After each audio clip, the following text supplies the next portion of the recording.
கெட்டாலும் மேன்மக்கள் மேன்மக்களே, சங்கு சுட்டாலும் வெண்மை மாறாது. இது ஒரு அழகிய பழமொழி. என்னென்னு சொன்னால், அடிப்படையில் உள்ள குணங்கள் மாறாது இருக்கும் என்று சொன்னால் அதுதான் அவர்கள். அதுக்கு தான் இந்த மேன்மக்கள், கெட்டாலும் மேன்மக்கள் மேன்மக்களே. இப்போ நவம்பர் மாதம், இந்த மாதங்களில் நான் இப்படியான விஷயங்கள் சொல்லக்கூடாதுன்னு தான் நினைக்கிறது. என்ன சொன்னால், நவம்பர் மாதம் எங்களுடைய ஈழத்தமிழர்கள், தமிழ் தேசியத்தை உலகம் முழுவதும் நேசிக்கின்ற மக்களுக்கு தெரியும் இது என்ன மாதம் என்று. அப்படி இருந்தும் நான் இதை உங்களுக்கு சில விஷயங்கள் முன்வைக்கிறேன், நீங்களே முடிவெடுங்க. இந்த நடிகர் விஜய் இருக்கிறார்ல, டிவிகே, இப்போ இன்றைக்கு ஒரு ஒரு ஒரு கலந்துரையாடல் இல்லை ஒரு பொதுக்கூட்டம் இல்லைன்னு சொன்னால் ஒரு மக்கள் சந்திப்பு, அதில் சந்திப்பில் சொன்ன விஷயங்களை கேட்டீங்கன்னு சொன்னால் இதைத்தான் நான் சொன்னது. கெட்டாலும் மேன்மக்கள் மேன்மக்களே. அவர்கிட்ட பிரச்சாரம், அவர் தன்னைத்தானே தற்குறி என்று சொல்லாமல் சொன்னது.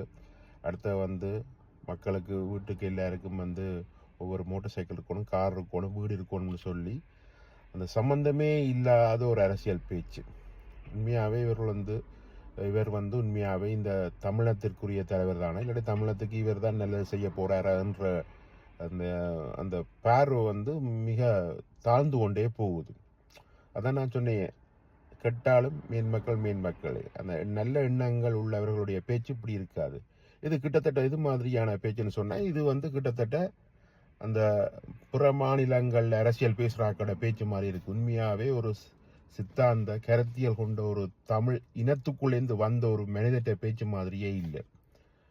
ஒரு ஒரு இல்லாத கதையை பேசுறதும், கற்பனை உலகத்தில் வாழ்ந்து கொள்வதும், இன்னும் சிந்திக்க தெரியாத மக்களை இன்னும் முட்டாளாக்குன்ற ஒரு பேச்சு போலதான் இவற்றை பேச்சு இருக்குது.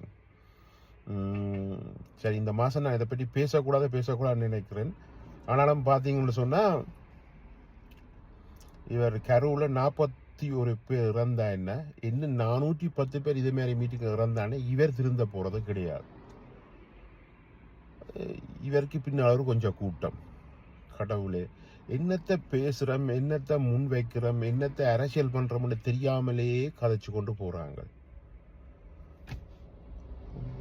இது எங்களுக்கு தேவையில்லை, விட்டு ஒழிஞ்சிட்டு போகும்னு பார்த்தா என்ன செய்யற, எங்கட இனம், நான் பேசுகின்ற அதே மொழியை பேசுகின்ற அந்த இனம் இப்படியான ஒரு தற்குறி தலைவன்கிட்ட மாட்டுப்பட்டு நிற்கிறன்றைக்கு கொஞ்சம் தாண்டி போக முடியாமல் இருக்கு. இது சம்பந்தமாக ஏதாவது நாமளும் ஒரு ஒரு ஏதோ ஒரு காணொலி விடணும்ன்ற எண்ணத்தை தூண்டுது. அவதானம் இருங்கள். என்னத்தை சொல்றேன்னு தெரியல. ஏதாவது ஒரு பிள்ளையிலேருந்து ஒரு பாடத்தை கற்றுக்கொண்டு ஒரு சரியான அரசியல் செய்வார்னு பார்க்க அது இன்னும் என்ன சொல்றது, அதில் பாதாளத்துக்குள்ள தான் இவர் போய்கொண்டிருக்கிறார். அவர் போறது மட்டும் இல்லாத இந்த சினிமா கவர்ச்சி மூலமா அதாவது அந்த மற்றவர்களை இழுத்து கொண்டு போறார்.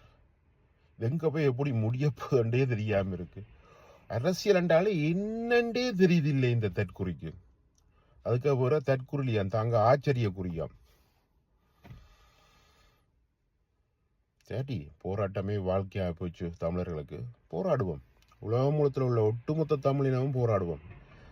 ஒரு இடமும் எங்களுக்கு ஒரு நிலம் இல்லை, அதிகாரம் இல்லை. வாரவன் எல்லாம் இப்படியா வாரான். போராடுவோம்.